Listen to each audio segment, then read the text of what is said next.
দেশের টাকা দেশে রাখতেই বাংলাদেশ বিমানের ফ্লাইটে নিউ ইয়র্কে এসেছি।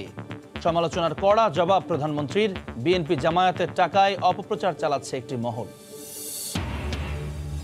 ক্ষমতা থাকলেও দুর্নীতিগ্রস্ত রাঘব বোয়ালদের আইনের আওতায় আনতে পারেনি দুদক।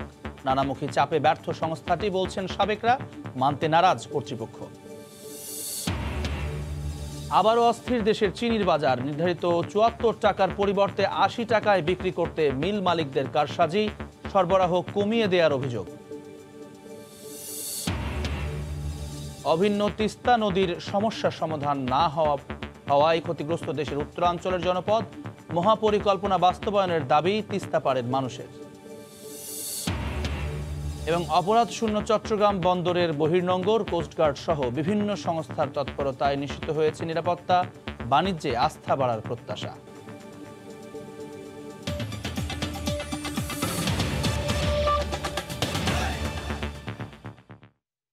ভোরের সময় সঙ্গে আছে।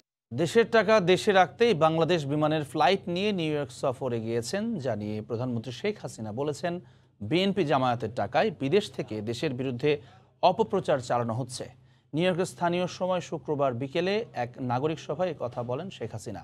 তিনি প্রশ্ন তোলেন, বিদেশে পালিয়েও তারেক রহমানের বিপুল অর্থের উৎস কোথায়? বিস্তারিত জানাচ্ছেন দেবাশিস রায়।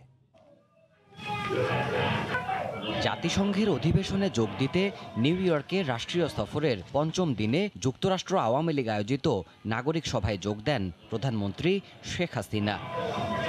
করোনার প্রেক্ষাপটে ভার্চুয়াল এই সভায় Texas, California, San Francisco, Washington DC সহ বিভিন্ন অঙ্গরাজ্যের নেতাকর্মীরা সংযুক্ত ছিলেন অনলাইনে। হোটেল লোটে নিউ ইয়র্ক প্যালেসের ভার্চুয়াল সভাকক্ষ থেকে এতে যোগ দেন শেখ হাসিনা।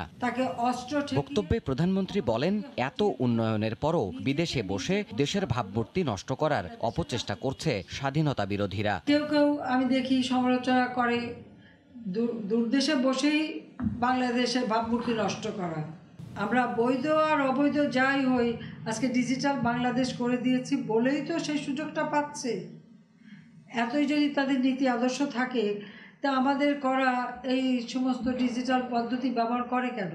আজকের বাংলাদেশ নিয়ে যারা বিদেশে ভাবমূর্তি নষ্ট করতে চায়, এরা আসলে বাংলাদেশের স্বাধীনতায় বিশ্বাস করে না, এরা বাংলাদেশের সর্বনাশে বিশ্বাস করে। সম্প্রতি নিউ ইয়র্ক সফর নিয়ে নানা সমালোচনারও খোলামেলা জবাব দেন শেখ হাসিনা।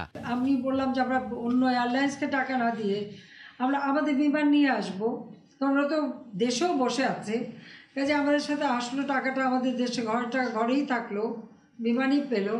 আর তাছাড়া জেএফকে ল্যান্ডিং করার প্র্যাকটিসটাও হয়ে গেল। সফরের নামে টাকা পাচারের মিথ্যাচারেরও জবাব দেন প্রধানমন্ত্রী। আমি শুনলাম কেউ কেউ বলেছে আমরা কি কত বস্তা না কত ট্রাঙ্ক বৈদেশিক মুদ্রা নিয়ে নাকি বিমানে এসেছি। তো যারা এই কথাগুলি বলেছে তারা যখন বিষয়টা জানে, তো সেই ট্রাঙ্কগুলি গেল কোথায়, রাখলাম কোথায়, কি সেটা একটু তারা খোঁজটা দিই। পুরো জিয়া পরিবার ক্ষমতাকে নিজেদের ভোগ বিলাসে ব্যবহার করেছেন বলেও অভিযোগ বঙ্গবন্ধু কন্যার। খালেদা জিয়া ক্ষমতায় থাকতে প্রায় 150 সুটকেস নিয়ে চলে গিয়েছিল সৌদি আরবে। সেখানে লকার ভাড়া করে করে করে করে অনেক জিনিস নাকি রেখে এসেছিল, শোনা যায়। নিজে চোর দেখে সবাইকে ওরকমই মনে করে। শেখ হাসিনা প্রশ্ন তোলেন, বিদেশে পালিয়েও খালেদা পুত্রের বিপুল অর্থের উৎস কোথায়? আমরা সেভাবেই এসেছি, হাবিতা ঘর থেকে আসি নাই যে একটা দেখলেই লাভ দিয়ে পড়বো, যেটা খালেদা জিয়ার ক্ষেত্রে হয়েছে, জিয়ার ক্ষেত্রে হয়েছে, তাদের ছেলে মেয়েদের ক্ষেত্রে হয়েছে। তিনি জানান, পৃথিবীতে প্রথমবারের মতো কোনো রাজনৈতিক নেতা হিসেবে জাতির পিতার নামে জাতিসংঘ সদর দপ্তরে গাছ লাগানো হয়েছে। অনেক যাদের ভালো লাগে নাই তারা যেন ওই গাছের নিচে না বসে কোনোদিন। দেবাশিস রায়, সময় সংবাদ। জাতিসংঘ সাধারণ পরিষদের ৭৬তম অধিবেশনে যোগদান শেষে ওয়াশিংটনে পৌঁছেছেন প্রধানমন্ত্রী শেখ হাসিনা। বিমান বাংলাদেশ এয়ারলাইন্সের ফ্লাইটে স্থানীয় সময় সকাল 10টায় ওয়াশিংটন বিমানবন্দরে পৌঁছান তিনি। যুক্তরাষ্ট্রে নিযুক্ত বাংলাদেশের রাষ্ট্রদূত মোহাম্মদ শহীদুল ইসলাম ডালাস বিমানবন্দরে প্রধানমন্ত্রীকে স্বাগত জানান। এর আগে স্থানীয় সময় সকাল 9টা 15 ওয়াশিংটন ডিসির উদ্দেশ্যে জন এফ কেনেডি বিমানবন্দর ত্যাগ করেন তিনি। জাতিসংঘে বাংলাদেশের স্থায়ী প্রতিনিধি রাবাব ফাতিমা প্রধানমন্ত্রীকে বিদায় জানান। 1 অক্টোবর প্রধানমন্ত্রীর দেশে ফেরার কথা রয়েছে।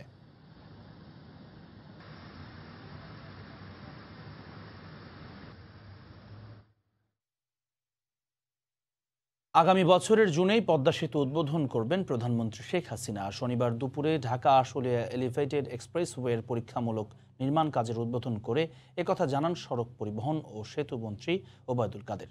2026 সালে শেষ হবে নির্মাণ কাজ। প্রকল্পের কাজ শুরু হওয়ায় খুশি স্থানীয় জনগণ। এহসান জুয়েলের রিপোর্ট, ছবি তুলেছেন হারুনুর রশিদ। রাজধানীর বিমানবন্দর থেকে কুতুবখালী পর্যন্ত নির্মাণাধীন এলিভেটেড এক্সপ্রেসওয়ের সঙ্গে এবার যোগ হতে যাচ্ছে ঢাকা আশুলিয়া এলিভেটেড এক্সপ্রেসওয়ে, যা এক সুতোয় যুক্ত করবে মূল রাজধানীর বাইরে যোগাযোগের নতুন উড়ন্ত পথ।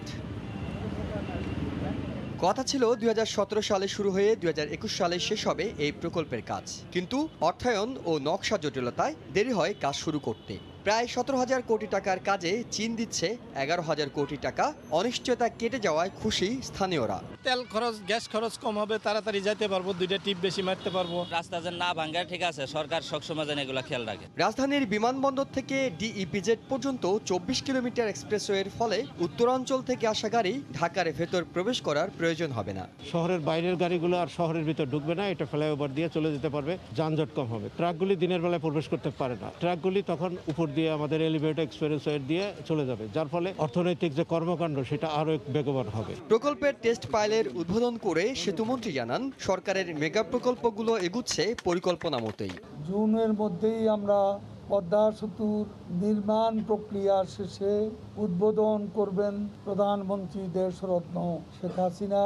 তরুণ প্রজন্মের ড্রিম প্রজেক্ট মেট্রো রেল প্রকল্প এমআরটি লাইন 6ও আগামী বছর সমাপ্ত হওয়ার কথা। ঢাকা এলিভেটেড এক্সপ্রেসওয়ের এই প্রকল্পটির কাজ শেষ হবে 2026 সালে জুন মাস। এই এক্সপ্রেসওয়ের সুবিধা পেতে হলে টোল দিতে হবে গাড়ি চালকদের। দেশের যোগাযোগ ব্যবস্থার অভূতপূর্ব যে উন্নয়ন, সেখানে নতুন মাইলফলক যোগ করতে যাচ্ছে ঢাকা আশুলিয়া এলিভেটেড এক্সপ্রেসওয়ে। এর ফলে দেশের উত্তর, পশ্চিম ও দক্ষিণ পশ্চিমাঞ্চলের 30টি জেলার মানুষজন ঢাকার ভিতরের যানজট এড়িয়েই সহজে যোগাযোগ তৈরি করতে পারবেন, যা পরোক্ষভাবে দেশের জিডিপিতে যোগ করবে 0.21 ভাগ। এহসান জুয়েল, সময় সংবাদ, আশুলিয়া, ঢাকা। এশিয়ান হাইওয়ের সাসেক 2 প্রকল্প বাস্তবায়িত হলে বদলে যাবে দেশের উত্তরাঞ্চলের মানুষের জীবনযাত্রা। অর্থনীতিতে আসবে আমূল পরিবর্তন, বলছেন ব্যবসায়ী সংগঠনগুলো। আর যোগাযোগ বিশেষজ্ঞর মতে এটি বাংলাদেশের সড়কপথে মাইল ফলক। সাসেক 2 প্রকল্প ঘুরে এসে আরও জানাচ্ছেন ওবায়দুল্লাহ মামুন, ছবি তুলেছেন নুরুল আলম নয়ন। এশিয়ান হাইওয়েতে যুক্ত হতে যাচ্ছে এলেঙ্গা থেকে সিরাজগঞ্জের হাটিকমরুল হয়ে রংপুর পর্যন্ত 190 কিলোমিটার দীর্ঘ সাসেক 2 মহাসড়ক। এটি দেশের প্রথম ডিজিটাল মহাসড়ক। বিভিন্ন গুরুত্বপূর্ণ স্থানে থাকবে উড়াল সড়ক, আন্ডারপাস, ছোট বড় সেতু ও কালভার্ট। আর পুরো প্রকল্পকে নান্দনিক রূপ দিবে সিরাজগঞ্জের হাটিকমরুল ইন্টারচেঞ্জটি। মহাসড়ক ঘিরে গড়ে উঠছে বেসরকারি পিজেড সহ ছোট বড় অসংখ্য শিল্প কলকারখানা। এসব প্রতিষ্ঠান হবে হাজার হাজার মানুষের কর্মসংস্থান। যানজট ও দুর্ঘটনা কমার পাশাপাশি স্বল্প সময়ে পৌঁছানো যাবে উত্তরাঞ্চলের 16টি জেলায়। বর্তমান অবস্থা মনে করেন এখন যে একটু যানজটের বা রাস্তা চলাচলের ত্রুটি দেখা দিচ্ছে, কিন্তু হাইওয়ে হলে পরে এই ত্রুটিটা থাকবে না, জ্যাম থাকবে না, তারপর গাড়িগুলো খুব ভালোভাবে চলাচল করতে পারবে, মানুষের বেশি সমস্যা হবে না, খুব দ্রুত তাদের গন্তব্যস্থলে পৌঁছাতে পারবে। কৃষি অর্থনীতি ত্বরান্বিত ও রপ্তানি আয় বাড়াতে মহাসড়কটির বিকল্প নেই, বলছেন স্থানীয় ব্যবসায়ী সংগঠনগুলো। এই রাস্তার কাজটা যদি দ্রুত সম্পূর্ণ করা যায় তাহলে আমার মনে হয় যানজটও কমবে, রপ্তানি প্রক্রিয়ায় সব কিছু সহজ হবে এবং বৈদেশিক মুদ্রা বাইরে থেকে আমরা আহরণ করতে সক্ষম হব।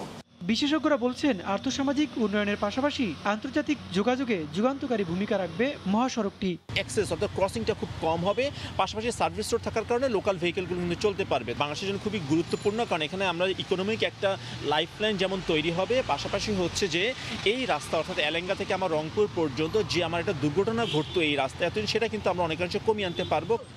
বাংলাদেশ, ভারত, চীন ও মিয়ানমারের মধ্যে নতুন করে প্রস্তাবিত অর্থনৈতিক করিডোরে যুক্ত হতে যাচ্ছে বাংলাদেশের 8টি মহাসড়ক, যার দৈর্ঘ্য 600 কিলোমিটার।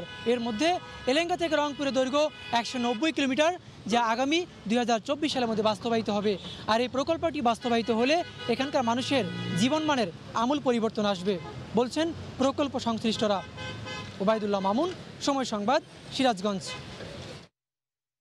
রাজধানীর গুলশান বনানীর মতো অভিজাত এলাকায় গাড়ি প্রবেশে বসবে অতিরিক্ত ট্যাক্স, এমন পরিকল্পনার কথা জানালেন উত্তর সিটির মেয়র। যদিও যোগাযোগ বিশেষজ্ঞরা বলছেন, গণপরিবহন সহজলভ্য না করে এমন সিদ্ধান্ত আত্মঘাতী। রাজধানীর রাস্তায় অসহনীয় যানজটে ঘন্টার পর ঘন্টা অপেক্ষা এখন নিত্যদিনের বিষয়। আর ফুটপাত যেন বাহারি পণ্য সাজানোর পাত্র। এই যখন ঢাকার রাস্তার অবস্থা, তখন যানজট রোধে নতুন এক পরিকল্পনার কথা জানালো উত্তরের নগর কর্তৃপক্ষ। শনিবার সকালে রাজধানীর মালিবাগে বিশ্ব ব্যক্তিগত কারমুক্ত দিবস উপলক্ষে এক বর্ণাঢ্য পদযাত্রার আয়োজন করা হয়। অনুষ্ঠানে মেয়র বলছেন, ব্যক্তিগত গাড়ির আধিক্য আর ফুটপাত দখলে থাকায় রাজধানীর যানজট কমানো যাচ্ছে না। খুব শিগগিরই গুলশান বনানীর মতো অভিজাত এলাকায় ব্যক্তিগত গাড়ি প্রবেশ করালে দিতে হবে অতিরিক্ত ট্যাক্স। ফুটপাতের মধ্যে ব্যবসা পরিচালনা হচ্ছে, পুলিশ তখন বলে যে এটা আমরা না, এটা রাজনৈতিক ব্যক্তিরা করে। আবার পুলিশ বলে যে এরা কাউন্সিলর জড়িত। আবার যখন কাউন্সিলরকে বলি তখন কাউন্সিলর বলে না, এখানে পুলিশরা জড়িত। এটি কিন্তু একটা খেলা চলছে। এক একটি পরিবারে বাবার গাড়ি, স্ত্রীর গাড়ি, সন্তানের গাড়ি। অভিজাত এলাকায় যখন কোনো গাড়ি ঢুকবে তাদেরকে রাস্তার এক্সট্রা ট্যাক্স দিয়ে তারপরে তাদের ঢুকতে হবে। যদিও যোগাযোগ বিশেষজ্ঞরা বলছেন, গণপরিবহনের সার্বিক উন্নয়ন ও সহজলভ্যতা নিশ্চিত না করেই এমন সিদ্ধান্ত হবে আত্মঘাতী। যে সমস্ত দেশ এই ধরনের পদ্ধতিগুলো ব্যবহার করেছে তারা কিন্তু প্রথমে তাদের গণপরিবহন ব্যবস্থাটাকে ভালো করেছে। দেখা যাচ্ছে আমরা ব্যক্তিগত গাড়িকে নিরুৎসাহিত করার অনেক চিন্তা করছি, কিন্তু এদিক দিয়ে যে আমার গণপরিবহন ব্যবস্থাটা ক্রমান্বয়ে ধসে যাচ্ছে, আমার যে বাসের সংখ্যা কমে যাচ্ছে, কোনো কোয়ালিটি নেই, কোয়ান্টিটিও নেই, সেদিকে কিন্তু নজর দিচ্ছি না। দ্রুত বাস রুট বিন্যাস করে তা শৃঙ্খলায় আনার তাগিদ বিশেষজ্ঞদের। বাস রুট ফ্র্যাঞ্চাইজি যদি হয়ে যায় আমরা সুফলটা পাবো। তোহা খান তামিম, সময় সংবাদ, ঢাকা। এসএসসি নভেম্বরের মাঝামাঝি এবং এইচএসসি পরীক্ষা ডিসেম্বরের শুরুতে নেওয়ার প্রস্তুতি চলছে জানিয়েছেন শিক্ষামন্ত্রী। এছাড়া প্রাক প্রাথমিকের স্কুল খোলার সিদ্ধান্ত আসতে পারে 3 সপ্তাহ পর। এদিকে শর্ত মেনে সশরীরে প্রাইভেট বিশ্ববিদ্যালয়ে শিক্ষা কার্যক্রম চালানোর অনুমতি দিয়েছে বিশ্ববিদ্যালয় মঞ্জুরি কমিশন। করোনা মহামারীর কারণে 1.5 বছর পর চলতি মাসের 12 তারিখে দেশ জুড়ে শুরু হয় শিক্ষা প্রতিষ্ঠানের কার্যক্রম। আবারও শিক্ষার্থীদের পদচারণায় মুখর হয়ে ওঠে প্রাঙ্গণ। এরই ধারাবাহিকতায় মধ্য নভেম্বরে এসএসসি ও ডিসেম্বরের শুরুতে এইচএসসি পরীক্ষা নেওয়ার পরিকল্পনা করছে শিক্ষা মন্ত্রণালয়। শনিবার রাজধানীর শিল্পকলায় এক অনুষ্ঠান শেষে গণমাধ্যম কর্মীদের প্রশ্নের জবাবে শিক্ষামন্ত্রী জানান, প্রাক প্রাথমিকে শিশুদের স্কুলে যাওয়ার বিষয়ে সিদ্ধান্ত আসতে পারে 3 সপ্তাহ পর।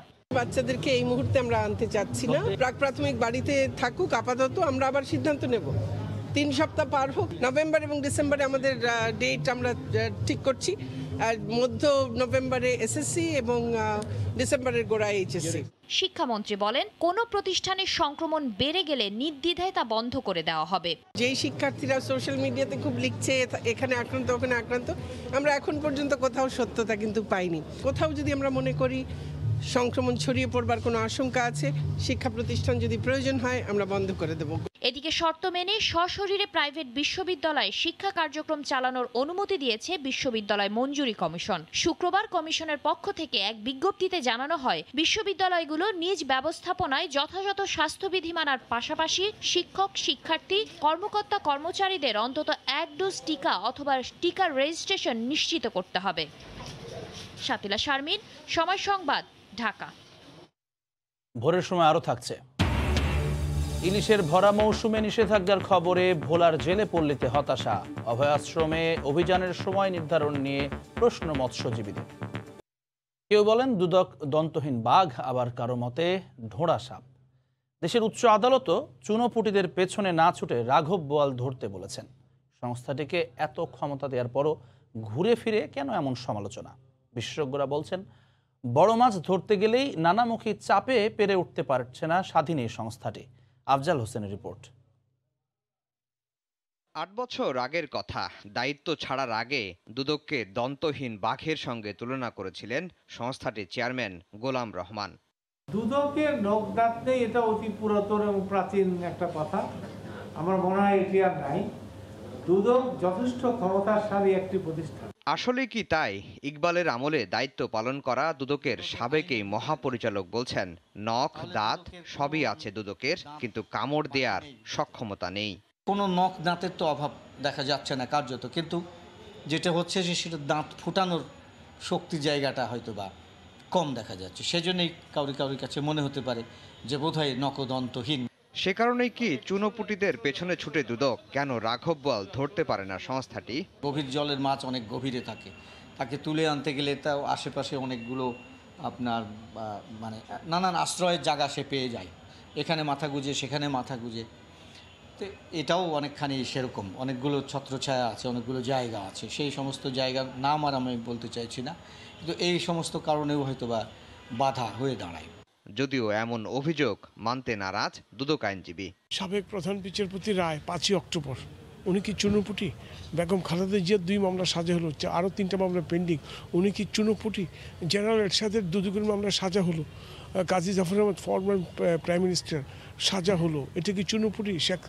তারপর হাজি সেলিম কি চুনোপুটি? আমার তো মনে হচ্ছে এটি নেগেটিভ প্রশ্ন।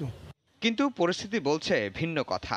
সাম্প্রতিক সময়ে দেশের আর্থিক খাতের যে অনিয়ম হয়েছে তার অধিকাংশ ক্ষেত্রেই আইনের আওতায় আনা যায়নি, ধরা যায়নি কোটি কোটি টাকা বিদেশে পাচারকারীদের। এর মধ্যে 6 বছরেও বেসিক ব্যাংকের বাচ্চু রহস্যের জট এখনো খুলেনি। তৎকালীন চেয়ারম্যান বেসিক ব্যাংকের শেখ আব্দুল হাই বাচ্চুর ব্যাপারে কোনো মামলা করা হয়নি এবং তার বিরুদ্ধে কোনো ব্যবস্থা নেওয়া হয়নি, এটা জাতি জানতে চায়। বাচ্চুকে সে that is not the issue is that যেখানেই follow the money follow the crime তাকেই ধরা হবে, সে বাচ্চু হোক আর যেই হোক। দুর্নীতিবাজদের শাস্তির আওতায় আনতে দুদককে বলেছেন রাষ্ট্রপতি। সবারই প্রত্যাশা দুদক ধোড়া সাপের মতো নয়, জাত সাপের মতো ছোবল দিক দুর্নীতিবাজদের। চট্টগ্রাম বন্দরের বহির্নোঙরে অপরাধ এখন শূন্যের কোঠায়। আন্তর্জাতিক সংস্থা রিক্যাপ এবং IMBর প্রতিবেদনে এই তথ্য উঠে এসেছে। কোস্টগার্ড সহ কয়েকটি সংস্থার তৎপরতায় এই সাফল্য সমুদ্রপথের বাণিজ্যে বাংলাদেশকে বিশ্বের অন্যতম নিরাপদ স্থান হিসেবে পরিচিতি দিয়েছে বলে মনে করছেন সংশ্লিষ্টরা। তাজুল মাহমুদের রিপোর্ট। দেশের সমুদ্র বাণিজ্যের 94% হয়ে থাকে চট্টগ্রাম বন্দরকে ঘিরে। দীর্ঘদিন এর বহির্নোঙরে জলদস্যুতার ঘটনা ছিল নিয়মিত বিষয়। এসব ঘটনায় আন্তর্জাতিক মহলে ক্ষুণ্ণ হচ্ছিল বাংলাদেশের ভাবমূর্তি। মাত্র কয়েক বছরের ব্যবধানে পাল্টে গেছে সেই চিত্র। বাংলাদেশ কোস্টগার্ড সহ কয়েকটি সংস্থার তৎপরতায় সমুদ্রে নিশ্চিত হয়েছে শতভাগ নিরাপত্তা। সমুদ্রে অপরাধ নিয়ে গবেষণা করা 2টি আন্তর্জাতিক সংস্থার জরিপে দেখা গেছে 2021 সালে বঙ্গোপসাগরের বুকে অপরাধের মাত্রা নেমে এসেছে শূন্যের কোঠায়। জনবল সীমিত থাকা সত্ত্বেও কঠোর পরিশ্রম ও গোয়েন্দা নজরদারি বাড়ানোর কারণেই এই সাফল্য এসেছে বলে জানালেন কোস্টগার্ড পূর্ব জোনের কমান্ডার। আমরা অধ্যবসায় করে প্ল্যানিং করি এবং সুনিপুণভাবে দিন রাত চেষ্টা করে সেটাকে আমরা অন গ্রাউন্ডে বাস্তবায়ন করি। পাইরেটরা কখন তার ঘর থেকে বের হয়, তার নৌকাটা কখন পানিতে নামায়, আমরা সেই লেভেল পর্যন্ত মনিটর করি। জলযানের নিরাপত্তা ও সুরক্ষা শতভাগ নিশ্চিতের ফলে বাংলাদেশের সঙ্গে বিদেশিদের বাণিজ্যে আস্থা বাড়বে বলেও আশাবাদী এই কর্মকর্তা। প্যারিসের দিক থেকেও বাংলাদেশের র্যাঙ্কিং ছিল একেবারে উপরের দিকে, তখন বিদেশি জাহাজ বাংলাদেশে আসতে চাইতো না। আস্তে আস্তে করে 16 সালের পর থেকেই অবস্থার উন্নতি হয়। 2021 সালে বাংলাদেশের বহির্নোঙরে কোনো প্যারিসে সংগঠিত হয়নি। বিশ্ব অর্থনীতিতে উদীয়মান শক্তি হিসেবে বাংলাদেশের জন্য নিরাপদ বন্দরকে অনন্য প্রাপ্তি হিসেবে দেখছেন সংশ্লিষ্টরা। এই বিরাট সমুদ্রগর্ভে প্রতিনিয়ত মাদক কারবার, চোরাচালান, জলদস্যুতা সহ বিভিন্ন অপরাধের বিরুদ্ধে অভিযান চালিয়ে আসছে বাংলাদেশ কোস্টগার্ড, যার ফলে ব্লু ইকোনমি নিশ্চিতের পথে অনেক ধাপ করে এগিয়ে যাচ্ছে পুরো দেশ।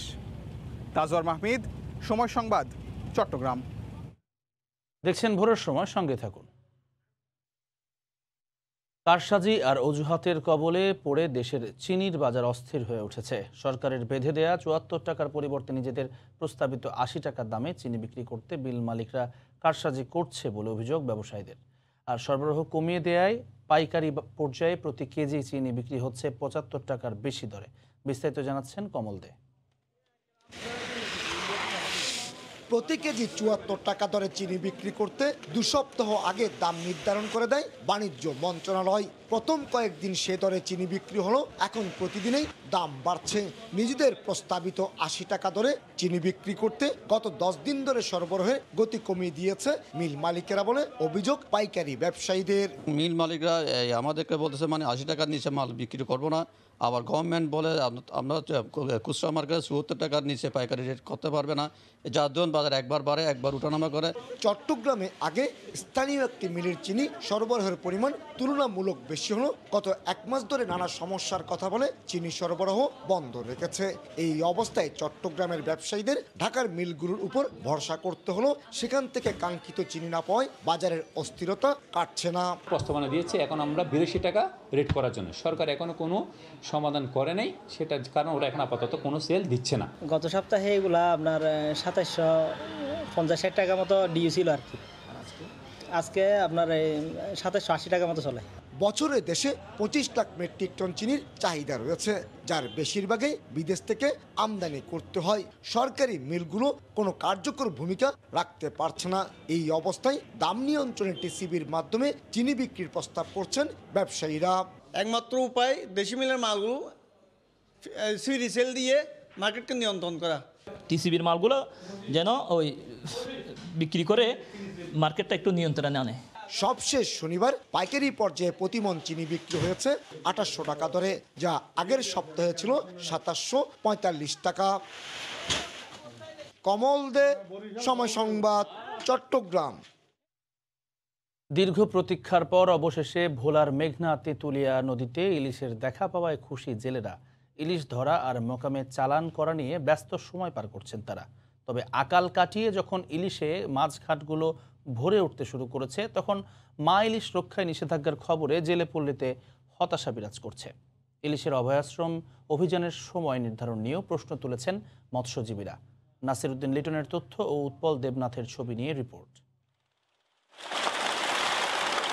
আষাঢ় মাস থেকে মেঘনা তেঁতুলিয়া নদীতে ইলিশের মৌসুম শুরু হলেও এবারের চিত্র ছিল সম্পূর্ণ ভিন্ন।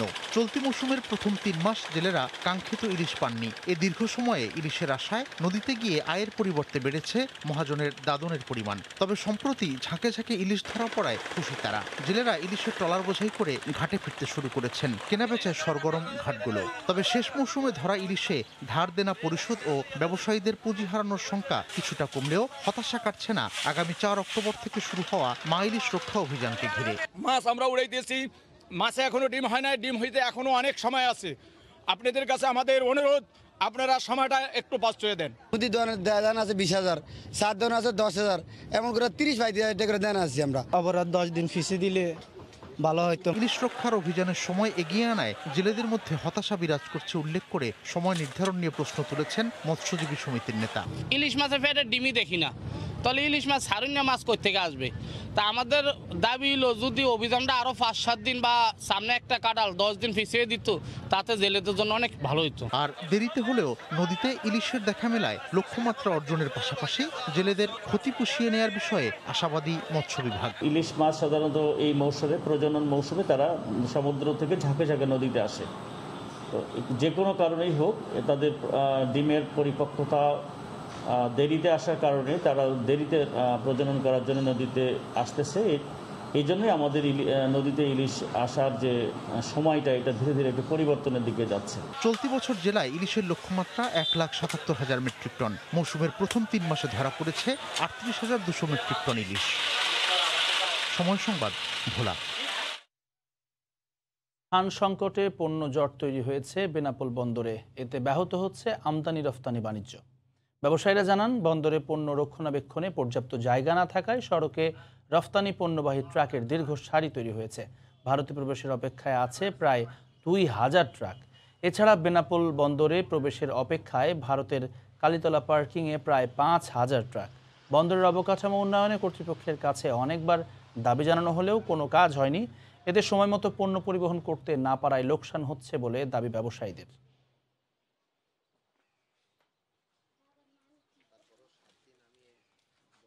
যারা টাকা দিতেছে তারাই মনে হয় পিছন থেকে এসে ইন্ডিয়া ঢুকে যাচ্ছে, আর আমরা টাকা দিতে পারছি না বেদায় আমরা ঢুকতে পারছি না।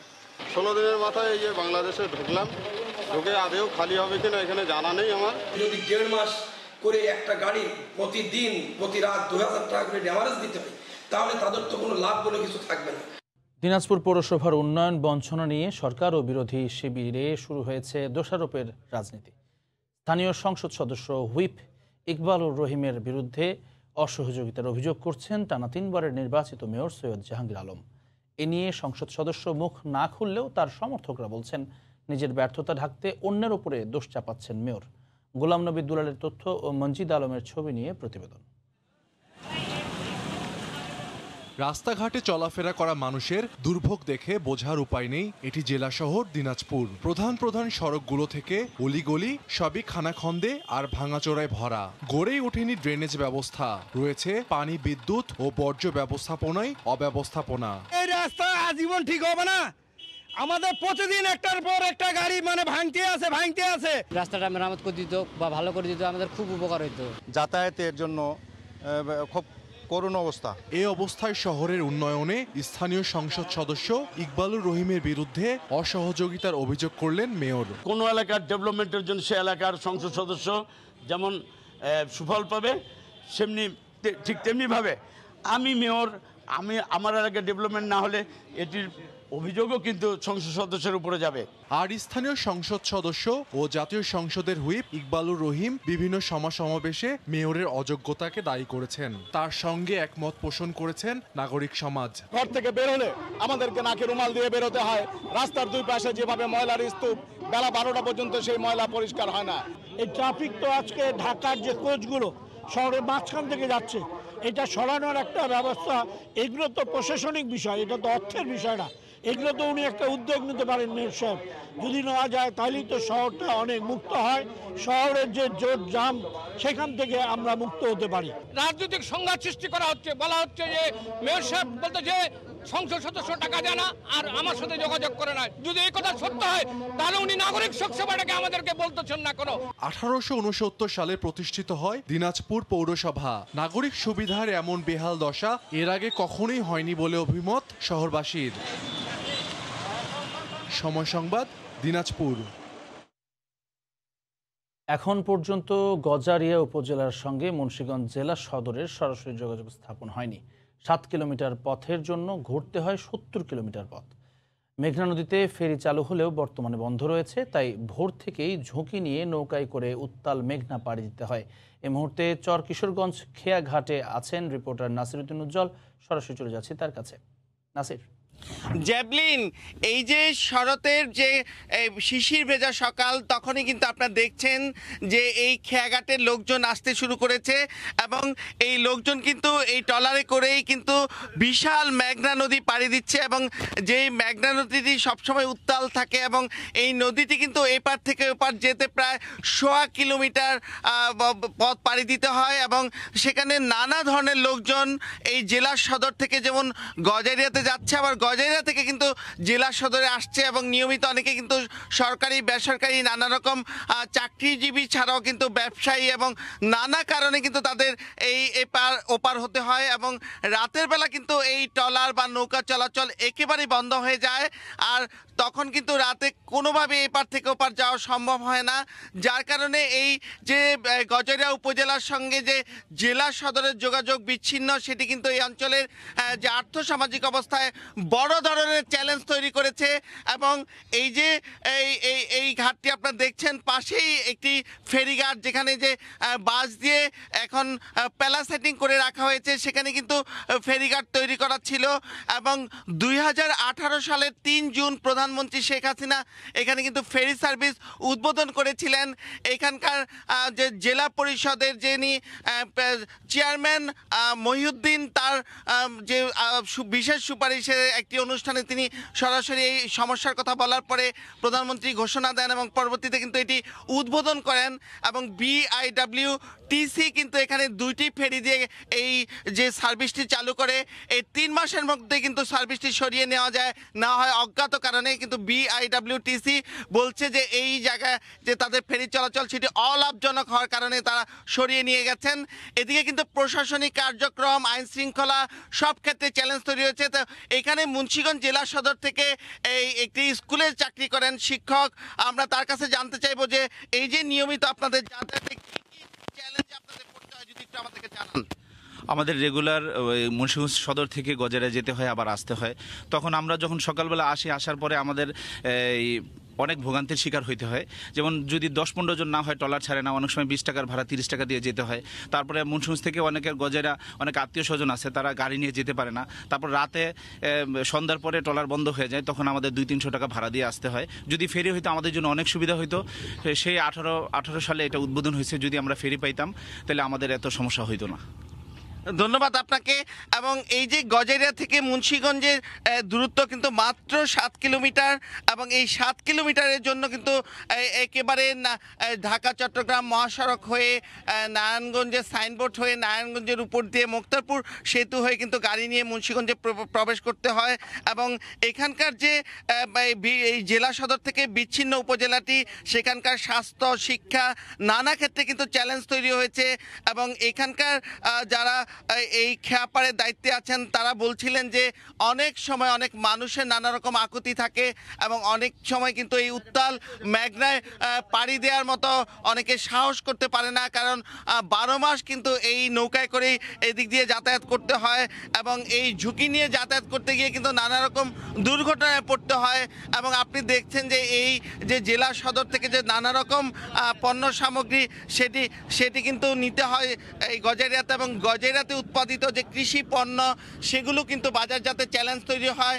এবং গজারিয়া এখন কিন্তু একটি শিল্প নগরীতে রূপ নিয়েছে, সেখানে ভারী ভারী নানা রকম শিল্প প্রতিষ্ঠান গড়ে উঠেছে, সেখানে কিন্তু জোন তৈরি হয়েছে, যে এই যে সেখানে যে শিল্প জোন, সেখান থেকেও কিন্তু নানা রকম কর্মসংস্থানের সুযোগ হয়েছে। কিন্তু এই যে বিচ্ছিন্ন থাকবার কারণে কিন্তু এখানকার যে জনবল মুন্সিগঞ্জ জেলা শহর থেকে এখানে যেতে পারছে না কাজকর্ম করতে, এবং নানা রকম এই চ্যালেঞ্জ মোকাবেলা তারা করছেন। এবং এই অঞ্চলের মানুষের দাবি যে অনতি বিলম্বে এখানে ফেরি সার্ভিস চালু করার। এই ছিল মুন্সিগঞ্জের এই গজারিয়া যে মেঘনার খেয়াঘাটের সবশেষ। জ্যাভলিন। মুন্সিগঞ্জের চরকিশোরগঞ্জের খেয়াঘাটের সবশেষ খবর জানাচ্ছিলেন সহকর্মী নাসিরউদ্দিন উজ্জ্বল। নোয়াখালীতে ই ট্রাফিক প্রসিকিউশন কার্যক্রম চালু হয়েছে। গতকাল সকালে শহরের চৌরাস্তা এলাকায় এই কার্যক্রমের উদ্বোধন করেন পুলিশের চট্টগ্রাম রেঞ্জের ডিআইজি মোহাম্মদ আনোয়ার হোসেন। এ সময় তিনি বলেন, এখন থেকে সড়কে যানবাহনের জরিমানার টাকা সরাসরি গ্রহণ করবে না ট্রাফিক বিভাগ। পরিবহন সংশ্লিষ্টরা মোবাইল ব্যাংকিংয়ের মাধ্যমে টাকা জমা দিয়ে মামলা তুলে নিতে পারবেন। এতে ই ট্রাফিক ব্যবস্থায় মালিক শ্রমিকদের ভোগান্তি কমে আসবে। এ সময় জেলার পুলিশ সুপার মোহাম্মদ শহীদুল ইসলাম, চৌমুহনী পৌরসভার মেয়র খালেদ সাইফুল্লাহ সহ অন্যান্যরা উপস্থিত ছিলেন।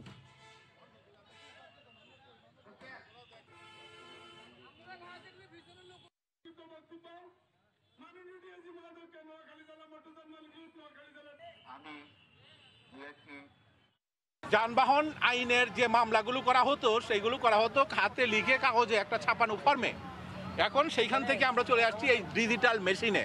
এই ডিজিটাল মেশিনের মাধ্যমে সব কিছু নির্ধারিত করে দেয়া আছে, কোন ধারায় কত মামলা করলে কত ফাইন। প্রবাসীদের করোনা পরীক্ষার জন্য হযরত শাহজালাল আন্তর্জাতিক বিমানবন্দরে বসেছে RT-PCR ল্যাব। স্বাস্থ্য অধিদপ্তরের কর্মকর্তারা ল্যাব পরিদর্শন করে জানান, চূড়ান্ত কার্যক্রম শেষে সিভিল এভিয়েশন ফ্লাইট শিডিউল ঠিক করবেন। শনিবার দুপুরে বিমানবন্দরে বসানো ল্যাবগুলো পরিদর্শন করে এ তথ্য জানান তিনি। এদিকে রিটার্ন টিকিটের যাত্রীরা সময় মতো ফেরা নিয়ে রয়েছে দুশ্চিন্তায়। 3 দিনে দ্রুত কাজ করে করোনা পরীক্ষার জন্য শতভাগ প্রস্তুত করা হয়েছে শাহজালাল আন্তর্জাতিক বিমানবন্দরের 1 নম্বর টার্মিনালের ভেতরে বসানো ল্যাব। স্বাস্থ্য অধিদপ্তরের অনুমোদিত 6টি প্রতিষ্ঠানের অধীনে ল্যাব বসানো হয়েছে 12টি। প্রতি 3 ঘন্টায় এসব ল্যাবে পরীক্ষা করা যাবে 1450 জনের নমুনা। শনিবার দুপুরে ল্যাবগুলো পরিদর্শনের পর এসব তথ্য জানায় স্বাস্থ্য অধিদপ্তর। যেই 6টি প্রতিষ্ঠান এখানে কাজ করবে তারাও সম্পূর্ণভাবে প্রস্তুত। তাদের সমস্ত মেশিনারিজ যা যা লাগবে, বায়োসেফটি লেভেল 2 ল্যাবরেটরি এখানে তৈরি হয়েছে। তারা সকলেই তাদের সমস্ত যন্ত্রপাতি বায়োসেফটি লেভেল 2 ল্যাবরেটরি করার জন্য যা যা দরকার সমস্ত কিছু এসে ল্যাব ফুললি ইকুইপড। চূড়ান্ত কার্যক্রম শেষে সিভিল এভিয়েশনকে জানানো হবে ফ্লাইটের বিষয়ে। সিভিল এভিয়েশন এয়ারলাইন্সগুলোর সাথে সমন্বয় করে ফ্লাইট শিডিউল ঠিক করলে যাত্রীরা পরীক্ষা সাপেক্ষে যেতে পারবেন বলেও জানায় অধিদপ্তর। এই পরীক্ষাটা যেমন চলবে, পাশাপাশি আমরা এয়ারলাইন্সকে জানিয়ে দিব যে ল্যাব প্রস্তুত আছে, তারা ফ্লাইট পরিচালনা করতে পারে। এদিকে ফ্লাইট না থাকায় দুবাই থেকে কয়েক মাস আগে রিটার্ন টিকিট নিয়ে দেশে আসা যাত্রীরা রয়েছেন শঙ্কায়। আমার 7 তারিখে ফ্লাইট, এখন বলতেছে 4 তারিখে ফ্লাইট নাই, এখন আবার যাই অফিসে যাই আবার করতে। 48 ঘন্টা আগে একবার করোনা নেগেটিভ রেজাল্ট সাপেক্ষে ফ্লাইট ছাড়ার আগের 6 ঘন্টার মধ্যে বিমানবন্দরে দ্বিতীয় দফায় করোনা পরীক্ষা করতে হবে যাত্রীদের। কাজল আব্দুল্লাহ, সময় সংবাদ, ঢাকা। লোভনীয় অফার দিয়ে গ্রাহকদের সঙ্গে প্রতারণার অভিযোগে ই-কমার্স প্রতিষ্ঠান ভ্যালির বিরুদ্ধে 2020 সালে বাংলাদেশ প্রতিযোগিতা কমিশনের দায়ের করা মামলার তদন্ত প্রায় শেষ পর্যায়ে। প্রতিবেদন হাতে পেলেই মামলার রায় ঘোষণা করা হবে। লোভনীয় অফারের ফাঁদে ফেলে গ্রাহক প্রতারণা ও অর্থ আত্মসাতের মামলায় বর্তমানে কারাগারে রয়েছে ইভ্যালির প্রধান নির্বাহী কর্মকর্তা মোহাম্মদ রাসেল ও তার স্ত্রী শামীমা নাসরিন। এবার প্রতিষ্ঠানটির বিরুদ্ধে নতুন মামলার কথা জানালো বাংলাদেশ প্রতিযোগিতা কমিশন। কমিশন বলছে 2020 সালের 12 আগস্টে প্রচারিত ঈদ ধামাকা অফার নিয়ে বিজ্ঞাপন প্রচার করে ইভ্যালি, যেখানে পণ্য ক্রয়ে 80% বেশি মূল্য ছাড় দেওয়ার কথা জানায় প্রতিষ্ঠানটি। এই বিজ্ঞাপনের সূত্র ধরে তদন্তে নেমে গ্রাহক প্রতারণার বিষয়টি নিশ্চিত হয় বাংলাদেশ প্রতিযোগিতা কমিশন। এরই প্রেক্ষিতে নেওয়া হয় আইনি ব্যবস্থা। এত কম দামে মোটরসাইকেল অর্ধেক দামে দিয়ে দিচ্ছে, এগুলো কি করে সম্ভব? আমাদের কাছে কেউ অভিযোগ করে নাই, কিন্তু আমরা স্বপ্রণোদিত হয়ে মামলাটা করেছি। মামলার পাশাপাশি ইভ্যালি পুরো ব্যবসায়িক কার্যক্রমের বিষয়ে আলাদা তদন্ত শুরু করে প্রতিযোগিতা কমিশন, যা শেষ পর্যায়ে রয়েছে। আমরা তদন্ত কাজ চালিয়ে যাচ্ছি, তদন্তটা শেষ পর্যায়ে হয়ে গেছে বোধহয়। তদন্ত হয়তো আমরা রায়ে চলে যাব। এর মধ্যে তো আরও কিছু ঘটনা ঘটে গেছে যেগুলো আপনারা জানেন। এখন থেকে কোনো ই-কমার্স প্রতিষ্ঠানের বিরুদ্ধে অভিযোগ থাকলে গ্রাহককে তা প্রতিযোগিতা কমিশনকে জানানোর পরামর্শ দেওয়া হয়। শুভ খান, সময় সংবাদ, ঢাকা। কক্সবাজারে পর্যটন খাতের উন্নয়নে বিনিয়োগে আগ্রহী সৌদি সরকার। রাষ্ট্রীয় সফর শেষে দেশে ফিরে শনিবার শাহজালাল আন্তর্জাতিক বিমানবন্দরে এই কথা জানান প্রধানমন্ত্রীর বেসরকারি শিল্প ও বিনিয়োগ বিষয়ক উপদেষ্টা সালমান এফ রহমান। আগামী 10 দিনের মধ্যে ভার্চুয়ালি সৌদি আরব ও বাংলাদেশের মধ্যে G2G চুক্তি হবে বলেও জানান তিনি। সৌদি আরবিয়া আমরা সফর করেছিলাম, G2G PPP এগ্রিমেন্ট যেটা করার কথা ছিল অনেক দিন থেকে, এটা পেন্ডিং আছে। তারা সেই সিদ্ধান্তটা নিয়েছে, তারা এটা সই করবে।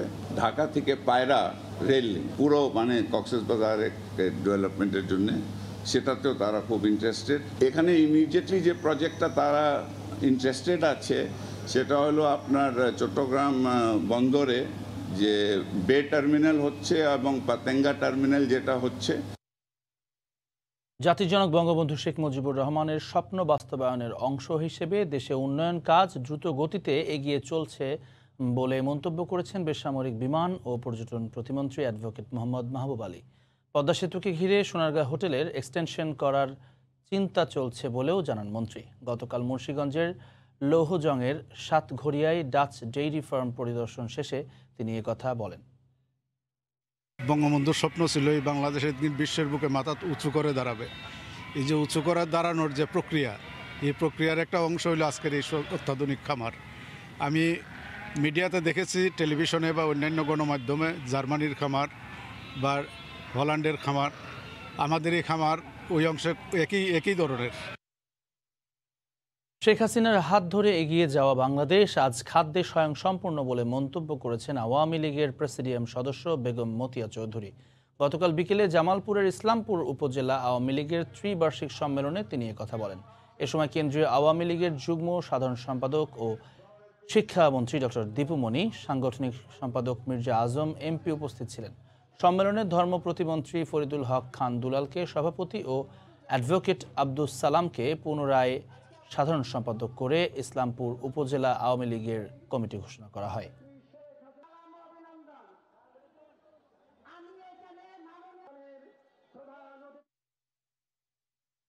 নিজ ঘর থেকেই মানবাধিকার সুরক্ষায় কাজ করতে হবে বলে মন্তব্য করেছেন সার্ক মানবাধিকার ফাউন্ডেশনের কেন্দ্রীয় উপদেষ্টা র.আ.ম. ওবায়দুল মুক্তাদির চৌধুরী।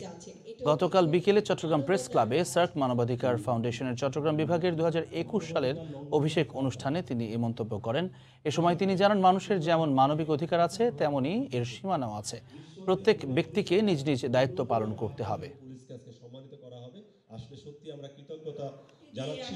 নিরাপত্তা নিশ্চয়তা করছে, সেই সাথে আমাদের আপনাদের সাথে এবং পাশে থাকার প্রত্যয় জানিয়ে আমি আমার বক্তব্য শেষ করি। আমরা জানতে পারলে সেই মানবাধিকার বলার মতো একটি লাগে। মানুষ যেহেতু তার অধিকারও আছে, তার অধিকারের সীমা রেখাও আছে। এই কথাটা যদি আমরা মনে রাখতে পারি তাহলে যথেষ্ট। Let us begin from our home.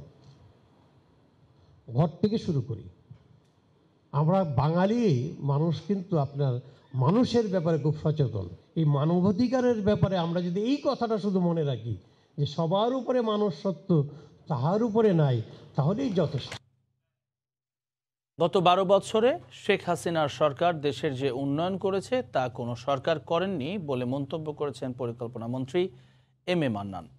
গতকাল দুপুরে সুনামগঞ্জের জগন্নাথপুর উপজেলার নিরাপদ পানি ও সরবরাহ ও স্যানিটেশন ব্যবস্থা উন্নয়ন প্রকল্পের এক অনুষ্ঠানে তিনি এ কথা বলেন।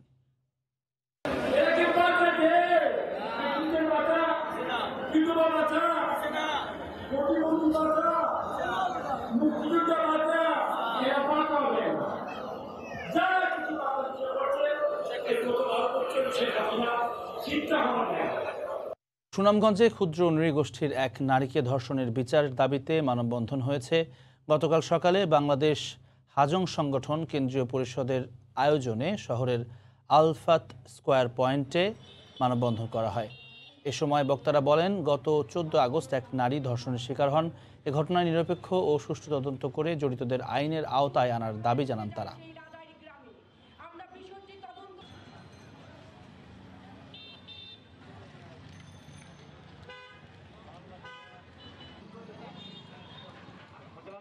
মৌলভীবাজারের কমলগঞ্জে 5 শতাধিক মানুষ পেলেন বিনামূল্যে দাঁতের চিকিৎসা ও ওষুধ।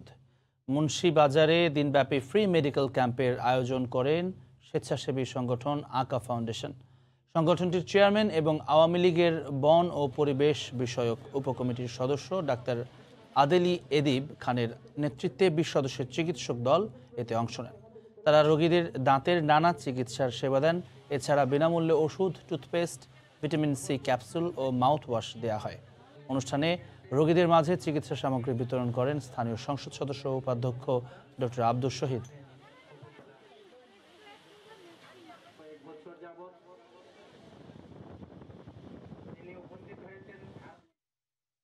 স্থানীয় সরকার কার্যক্রমে স্বচ্ছতা ও গতিশীলতা আনতে ময়মনসিংহে হয়ে গেল বাংলাদেশে পারস্পরিক শিখন কর্মসূচি শীর্ষক কর্মশালা। গতকাল দুপুরে সদর উপজেলা পরিষদ মিলনায়তনে কর্মশালার প্রধান অতিথি ছিলেন জাতীয় স্থানীয় সরকার ইনস্টিটিউটের মহাপরিচালক সালেহ আহমেদ মুজাফফর। এ সময় বক্তারা বলেন, স্থানীয় সরকার কার্যক্রমে গতিশীলতা আনতে কার্যকর প্রকল্প গ্রহণ করতে হবে এবং তা বাস্তবায়নের সময় স্বচ্ছতা ও জবাবদিহিতা নিশ্চিত করতে হবে। কর্মশালায় উপস্থিত ছিলেন সদর উপজেলা চেয়ারম্যান, অতিরিক্ত জেলা প্রশাসক, উপজেলা নির্বাহী কর্মকর্তা এবং সদর উপজেলার ইউনিয়ন পরিষদ চেয়ারম্যান সহ আরও অনেকে। নবীগঞ্জে 2 সাংবাদিকের বিরুদ্ধে করা হয়রানিমূলক মামলা প্রত্যাহারের দাবিতে মানববন্ধন করা হয়েছে। গতকাল দুপুরে নবীগঞ্জের নতুন বাজার মোড় এলাকায় নবীগঞ্জ প্রেস ক্লাবের আয়োজনে এ মানববন্ধন করা হয়। এতে বিভিন্ন গণমাধ্যমের স্থানীয় সাংবাদিকরা অংশ নেন। এ সময় বক্তারা দৈনিক যুগান্তর প্রতিনিধি সরওয়ার শিকদার ও স্থানীয় পত্রিকা দৈনিক বিবিয়ানার সাংবাদিক এম মুজিবুর রহমানের বিরুদ্ধে করা হয়রানিমূলক মামলা প্রত্যাহারের দাবি জানান।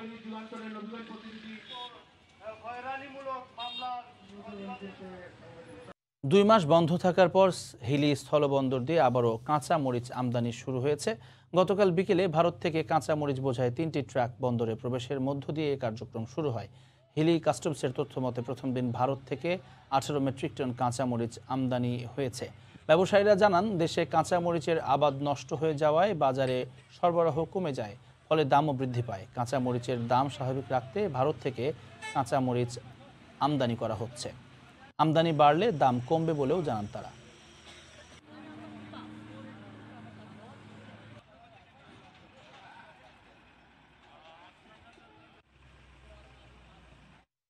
সাতক্ষীরার তালা ইউনিয়ন পরিষদের নির্বাচনে তাণ্ডব চালিয়ে কেন্দ্র দখল করায় 3 কেন্দ্রের ফলাফল বাতিলের দাবিতে মানববন্ধন করেছেন এলাকাবাসী। গতকাল সকালে জেলা প্রেস ক্লাবের সামনে এই মানববন্ধন করা হয়। এতে সহস্রাধিক নারী পুরুষ অংশ নেন। এ সময় বক্তারা অভিযোগ করেন, গত 20 সেপ্টেম্বর তালা ইউনিয়নে অনুষ্ঠিত নির্বাচনে তাণ্ডব চালিয়ে 1, 4 ও 9 নম্বর ওয়ার্ডের 3টি কেন্দ্র দখল করেন ক্ষমতাসীন দলের প্রার্থী ও নেতাকর্মীরা। এই 3টি কেন্দ্রের ফলাফল বাতিল করে পুনরায় ভোট গ্রহণের দাবি জানান তারা। মুক্তিযোদ্ধা মমিন মোড়লের সভাপতিত্বে মানববন্ধনে বক্তব্য রাখেন জাতীয় পার্টির তালা উপজেলার সভাপতি SM নজরুল ইসলাম।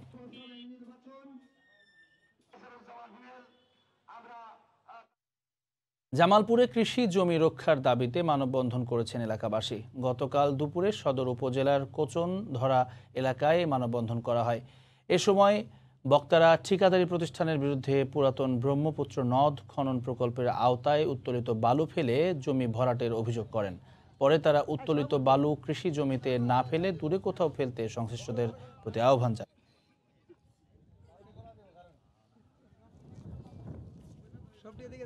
বাণিজ্যিকভাবে চুয়াডাঙ্গায় গড়ে উঠেছে বাড়ি জাতের মাল্টা বাগান। পাকা কাঁচা ফলে ভরে গেছে গাছগুলো। বাজারে মাল্টার ব্যাপক চাহিদা থাকায় ছোট বড় বাগান গড়ে উঠেছে। চুয়াডাঙ্গা প্রতিনিধি মাহফুজ মামুনের তথ্য ও ছবি নিয়ে রিপোর্ট। চুয়াডাঙ্গার দামুরহুদার হোগলডাঙ্গা গ্রামে সর্বপ্রথম বাণিজ্যিকভাবে মাল্টা চাষ শুরু হয়। ধীরে ধীরে পুরো জেলায় ছড়িয়ে পড়ে ফলটির চাষ। 127 হেক্টর জমিতে 100-এরও বেশি মাল্টা বাগান রয়েছে। চাষিরা জানান প্রতি বিঘা মাল্টা বাগানে বছরে খরচ হয় 25,000 টাকা। ফল বিক্রি করে লাভ হয় বেশ। এ কারণে এলাকার শিক্ষিত বেকার যুবকরাও ফল চাষে আগ্রহ দেখাচ্ছেন। মাল্টা চাষ ও সংরক্ষণে সরকারিভাবে সহযোগিতা পেলে এ চাষ ছড়িয়ে দেওয়া সম্ভব হবে বলে জানান বাগান মালিকরা। মালটাটাই প্রসেসিং করে স্টোরজাত করতে পারি, অসময়ে এই মালটার বাজারটা কিন্তু আমরা আরো ভালো পেতে পারি। মালটা চাষে লাভজনক লাভ হচ্ছে, সেই হিসাবে আমি আগ্রহ করে করছি, নিজে 4 বিঘে করছি। 25 বিঘা মালটায় আমার 40 লাখ টাকার মালটা বিক্রি করা হয়েছে। আমরা মালটা কাটি কেটে আমরা ঢাকায় প্রস্তুতকে দিই, ঢাকায় দিচ্ছি, দিতে আমাদের খুব লাভবান আমরা হয়েছি। নিজেরও ইচ্ছা আছে মালটা বাগান করব, এই হিসাবেই দেখতে এসেছি। বাগানটা আসলে অনেক সুন্দর। মাল্টার উৎপাদন বাড়ানো সম্ভব হলে বিদেশ থেকে আমদানি নির্ভরতা অনেকাংশে কমে আসবে বলে জানান কৃষি কর্মকর্তা। এইভাবে যদি আমরা এর উৎপাদনটা আরো বাড়াইতে পারি তাহলে আশা করি অদূর ভবিষ্যতে যে আমরা মালটা আমদানি না করে আমাদের দেশীয় মালটা দিয়ে চাহিদা মেটাতে পারবো। একদিকে কৃষক লাভবান হবে, অন্যদিকে আমাদের পুষ্টির যে চাহিদা সেটা আমরা মেটাতে সক্ষম হব। এবছর 127 হেক্টর জমির মাল্টা বাগান থেকে প্রায় 1192 মেট্রিক টন ফল পাওয়া যাবে। বর্তমানে প্রতি কেজি বিক্রি হচ্ছে 90 থেকে 110 টাকা দরে। সময় সংবাদ, চুয়াডাঙ্গা। বাগেরহাটের ফকিরহাটে গ্রীষ্মকালীন টমেটোর বাম্পার ফলন হয়েছে। মৎস্য ঘেরের পাশে শেডে অল্প খরচে টমেটো চাষ করে বেশি লাভবান হচ্ছেন চাষিরা। কৃষি বিভাগের সহযোগিতায় গ্রীষ্মকালীন টমেটোর ফলনে এই সফলতা বলে জানান উপজেলা কৃষি কর্মকর্তা। বাগেরহাট থেকে আলী আকবর টুটলের পাঠানো তথ্য ও ছবি নিয়ে রিপোর্ট।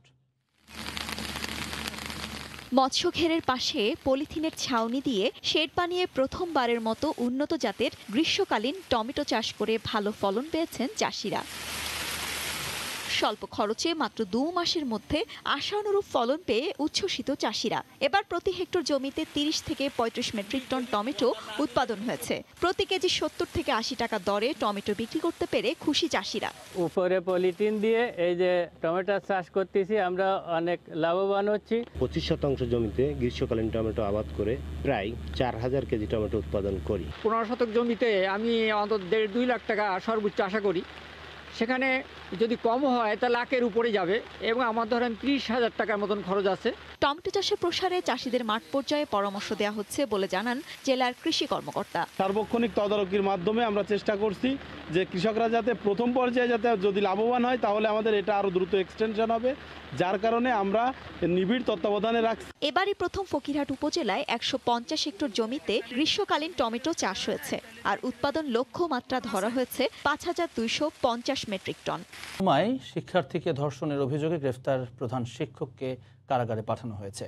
পুলিশ জানায় শুক্রবার রাতে রুমা জুনিয়র উচ্চ বিদ্যালয়ের প্রধান শিক্ষক সমরকান্তি দত্তকে পর্নোগ্রাফি ও ধর্ষণ মামলায় গ্রেফতার করা হয়। শনিবার সকালে তাকে আদালতে হাজির করা হলে জেল হাজতে পাঠানোর নির্দেশ দেন বিচারক। মামলার বিবরণে জানা যায় প্রাইভেট পড়ানোর সময় অভিযুক্ত শিক্ষক ভয়ভীতি দেখিয়ে ছাত্রীকে ধর্ষণ করে ভিডিও চিত্র ধারণ করে, পরে তাকে জিম্মি করে বিয়ের প্রস্তাব দেয় অভিযুক্ত শিক্ষক। এ ঘটনায় নির্যাতিতার বড় বোন বাদী হয়ে রুমা থানায় মামলা করেন। পটুয়াখালীতে তাবলিগ জামাত সদস্যের খাবারের সাথে চেতনানাশক খাইয়ে নগদ টাকা, মোবাইল ফোন ও মালামাল লুট করেছে দুর্বৃত্তরা। গতকাল ভোরে কলাতলা এলাকার বটতলা জামে মসজিদে ঘটনা ঘটে। স্থানীয়রা জানায় শুক্রবার রাতে তবলিগের 15 জন সদস্য একসাথে রাতের খাবার খায়। এ সময় তাদের সাথে 2 জন অপরিচিত ব্যক্তি ছিল। ফজরের সময় সদস্যবৃন্দের 2 জন উঠলেও বৃদ্ধসহ 13 জন অচেতন অবস্থায় ছিলেন। পরে তাদের উদ্ধার করে পটুয়াখালী মেডিকেল কলেজ হাসপাতালে ভর্তি করা হয়।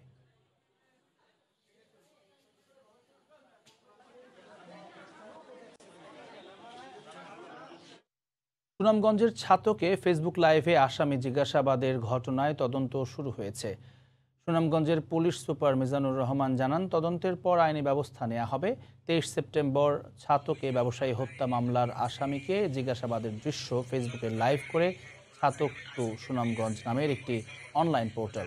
লাইভটি ভাইরাল হলে এলাকায় সমালোচনা শুরু হয়।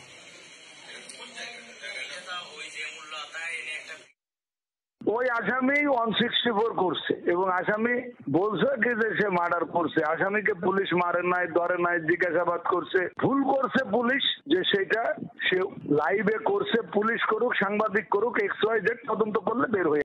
জাতিসংঘের সাধারণ অধিবেশনে দেয়া ভাষণে আফগানিস্তানকে যেন সন্ত্রাসবাদীরা ব্যবহার করতে না পারে সে ব্যাপারে বিশ্বকে সতর্ক থাকার আহ্বান জানিয়েছেন ভারতের প্রধানমন্ত্রী নরেন্দ্র মোদী। এছাড়া বিশ্বের ভ্যাকসিন প্রস্তুতকারক সংস্থাগুলোকে ভারতে এসে ভ্যাকসিন তৈরিতে আহ্বান জানান তিনি। শনিবার নিউ ইয়র্কে জাতিসংঘের ৭৬তম সাধারণ সভায় দেয়া ভাষণে এসব বলেন নরেন্দ্র মোদী।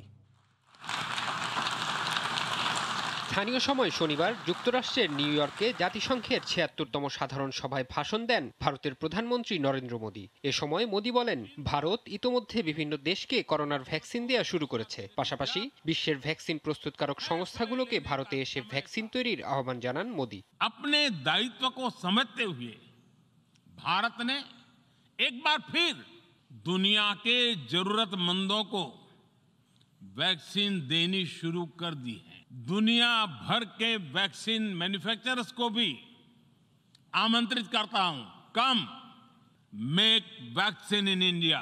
মোদী বলেন, ভারত বিশ্বের প্রথম দেশ হিসেবে ডিএনএ ভ্যাকসিন তৈরি করেছে, যা 12 বছরের বেশি বয়সীদের প্রয়োগ করা যাবে। भारत ने दुनिया की पहली डीएनए वैक्सीन विकसित कर ली है, जिसे 12 साल की आयु से ज्यादा के सभी लोगों को लगाया जा सकता है। ভাষণে মোদী বলেন, আফগানিস্তানকে যেন সন্ত্রাসীরা ব্যবহার করতে না পারে, দেশটির অস্থিতিশীল পরিস্থিতির সুযোগ যেন কেউ না নিতে পারে সে বিষয়ে সব সময় সতর্ক থাকার আহ্বান জানান তিনি। कि अफगानिस्तान की धरती का इस्तेमाल आतंकवाद फैलाने और आतंकी हमलों के लिए न हो। हमें इस बात के लिए भी सतर्क रहना होगा कि वहां की नाजुक स्थितियों का कोई देश अपने स्वार्थ के लिए इस्तेमाल करने की कोशिश न करे। নিজ বক্তব্যে তিনি আরো বলেন, ভারতের 6 লাখের বেশি গ্রামে ড্রোনের মাধ্যমে ডিজিটাল ম্যাপিং করার কাজ শুরু হয়েছে। দেশটির 36 কোটির বেশি মানুষকে বিমান আওতায় আনা হয়েছে। উন্নয়নের পথে দ্রুতই এগিয়ে চলেছে ভারত। बहुत धन्यवाद। ফরহাদ চৌধুরী। পার্লামেন্ট নির্বাচনের ফলাফল বাতিলের দাবিতে বিক্ষোভে উত্তাল মস্কো। শনিবার পুশকিন স্কোয়ারে জড়ো হয়ে বিক্ষোভ করেন শত শত মানুষ। এ সময় বর্তমান নির্বাচনী ব্যবস্থার কঠোর সমালোচনা করেন তারা। অনলাইনের ভোট গ্রহণ বন্ধের দাবি জানান বিক্ষোভকারীরা। এদিকে বিক্ষোভকারীদের কঠোর সমালোচনা করে অনলাইনে ভোট গ্রহণের পক্ষে সাফাই গিয়েছেন রুশ president Vladimir Putin. President Vladimir পুতিনের দল ইউনাইটেড রাশিয়া দেশটির পার্লামেন্ট নির্বাচনে ফের জয়ী হওয়ার পর এ নিয়ে চলছে তীব্র প্রতিবাদ। পুতিনের বিরুদ্ধে ভোট জালিয়াতির অভিযোগে চলছে বিক্ষোভ সমাবেশ। নির্বাচনের ফলাফল বয়কটের ঘোষণা দিয়ে শনিবার রাজধানী মস্কোয় জড়ো হন কয়েক হাজার মানুষ। এ সময় নির্বাচনী ফলাফল প্রত্যাখ্যান করে পুনরায় নির্বাচনের দাবি জানান বিক্ষোভকারীরা। অনলাইনে ভোট গ্রহণের তীব্র সমালোচনা করেন তারা। এই নির্বাচনে 2 জন প্রযুক্তি বিশেষজ্ঞ জয় পেয়েছেন। তার মানে এই নির্বাচনের কোনো গ্রহণযোগ্যতা নেই। অনলাইন ভোটের মাধ্যমে আমাদের ভোটের অধিকার কেড়ে নেওয়া হয়েছে। এই নির্বাচন আমরা মানি না। বর্তমান নির্বাচন ব্যবস্থার সাথে আমি মোটেই একমত নই। এখানে কোনো নিয়ম রক্ষা করা হয়নি, কোনো নাগরিক ভোট দিতে পারেনি। তবে এমন অভিযোগ মানতে নারাজ পুতিন প্রশাসন। দলীয় নেতাদের সঙ্গে বৈঠকে নির্বাচনী ব্যবস্থার ভূয়সী প্রশংসা করেন রুশ প্রেসিডেন্ট ভ্লাদিমির পুতিন। বলেন, প্রযুক্তির উন্নয়নের কারণেই অনলাইনের মাধ্যমে ভোট নেওয়া হয়েছে। নির্বাচনে অনলাইন ভোট গ্রহণ আমরা বাতিল করতে পারি, তবে আধুনিক বিশ্বে এটি অপরিহার্য হয়ে দাঁড়িয়েছে। তথ্য প্রযুক্তিগত দিক থেকে আমাদের আরো এগিয়ে যেতে হবে, পিছিয়ে থাকার কোনো সুযোগ নেই। আর তাই অনলাইন ভোট গ্রহণ বন্ধ করা যাবে না। তবে সবাই যেন সমান সুযোগ পান সেটি নিশ্চিত করা হবে। যুক্তরাষ্ট্রের মতো পোস্টাল ভোট গ্রহণ আমরা করব না। গত শুক্রবার থেকে রোববার পর্যন্ত রাশিয়ার পার্লামেন্ট নির্বাচনের ভোট গ্রহণ অনুষ্ঠিত হয়। সোমবারের ফলাফল অনুযায়ী পুতিনের দল ইউনাইটেড রাশিয়া বড় ধরনের জয় পায়। 450টি আসনের মধ্যে ইউনাইটেড রাশিয়া পেয়েছে 324টি, আর দ্বিতীয় বৃহত্তম দল কমিউনিস্ট পার্টি পেয়েছে 57টি আসন। রবিউল ইসলাম আওলাদ, সময় সংবাদ। জার্মানির 20তম জাতীয় নির্বাচনের ভোট গ্রহণ আজ। স্থানীয় সময় সকাল 8টা থেকে দেশটির 16টি অঙ্গরাজ্যে একযোগে চলবে ভোট গ্রহণ। শেষ হবে বাংলাদেশ সময় রাত 10টায়। এরপর জানা যাবে কে হচ্ছেন দেশটির নতুন চ্যান্সেলর। জার্মানির নির্বাচন নিয়ে সাধারণ ভোটারদের শেষ আশা ভরসার কথা জানাচ্ছেন বিটু বড়ুয়া। জার্মানির পলিট ব্যারোমিটারের করা সর্বশেষ জরিপে এগিয়ে সোশ্যাল ডেমোক্রেটিক দল এসপিডির চ্যান্সেলর পদপ্রার্থী ওলাফ শলজ। জরিপে খুব বেশি পিছিয়ে নেই ম্যার্কেলের দল সিডিইউর আর্মিন লাশেথ। তবে অপেক্ষাকৃত নতুন ভোটার ও প্রকৃতি প্রেমীদের কাছে চ্যান্সেলর পদে দুটি ছড়াতে পারেন সবুজ দলের আনালেনা বেয়ারবক। দিন শেষে ভোটাভুটির পর জয়ের শেষ হাসিটা কে হাসতে পারে তা নিয়ে জার্মানদের মধ্যে চলছে নানা আলোচনা। জরিপ বলছে সোশ্যাল ডেমোক্রেটদের চান্স একটু বেশি, কিন্তু আমাদের মনে হয় শুধু জার্মানি বা ইউরোপ নয়, যে কোনো সংকটে বিশ্বকে পথ দেখাতে পারে এমন একজন চ্যান্সেলরের পাশাপাশি তেমনি একটি দলের ক্ষমতায় আসা উচিত। তবে সর্বশেষ জরিপ যাই বলুক না, আঙ্গেলা ম্যার্কেলের দীর্ঘ 16 বছরের ক্যারিয়ারের পর চ্যান্সেলর হিসেবে চমক দেখাতে পারেন দেশটির সবুজ দল থেকে চ্যান্সেলর পদপ্রার্থী আনালেনা বেয়ারবক। যদিও তার রাজনৈতিক দূরদর্শিতা ও এত বড় পদে অনভিজ্ঞতাই চ্যান্সেলর হিসেবে ক্ষমতা গ্রহণের ক্ষেত্রে বড় বাধা হতে পারে। আমি মনে প্রাণে বিশ্বাস করি এইবারের নির্বাচনে সবুজ দল থেকে আনালেনা বেয়ারবকের দারুণ সুযোগ রয়েছে। তিনি চ্যান্সেলর পদের জন্য উপযুক্ত।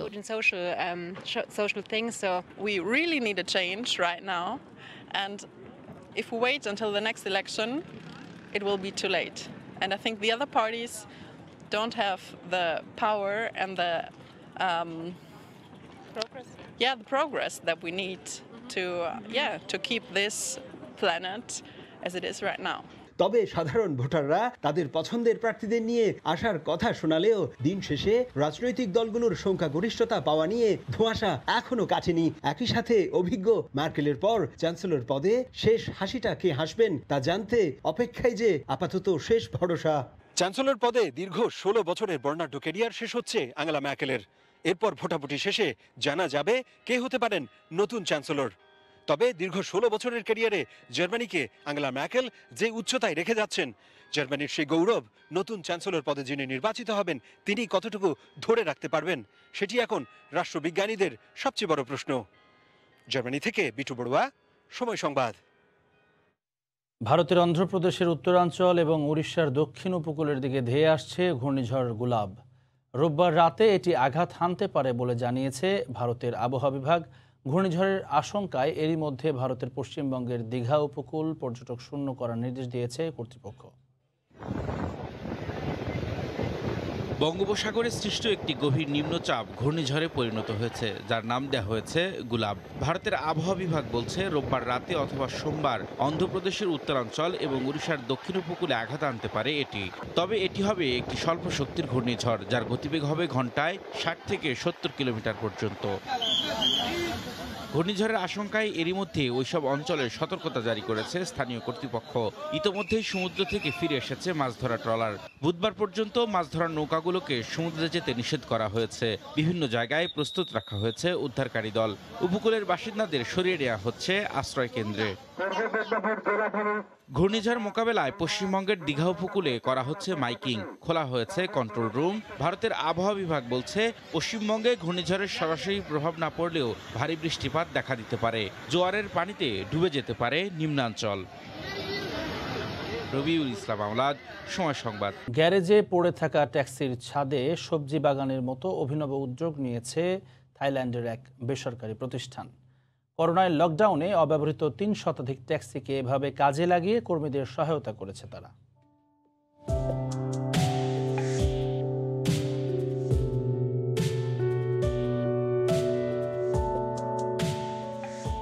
উন্মুক্ত জায়গায় পার্কিং করা শত শত ট্যাক্সি, তবে তা কোনো যাত্রী পরিবহনের জন্য নয়। প্রতিটি গাড়ির ছাদেই লাগানো হয়েছে বিভিন্ন প্রজাতির শাকসবজির গাছ। থাইল্যান্ডের একটি পরিবহন প্রতিষ্ঠান অস্থায়ী চাষাবাদের এমন উদ্যোগ নিয়েছে। করোনাকালে দেশটিতে কয়েক মাসের লকডাউনের এভাবে চালকদের পাশে থাকতে চেয়েছে তারা। প্রকল্পের উদ্দেশ্য কিছু একটা করে মানসিক চাপ কমানো, সেই সাথে চালক ও অন্য কর্মীদের খাওয়ার জন্য কিছু সবজি চাষ করা। করোনাকালে আর্থিক সমস্যা মোকাবেলার একটা চেষ্টা বলা যায়, তবে আমাদেরকে সরকারের পক্ষ থেকে সহায়তা করা উচিত।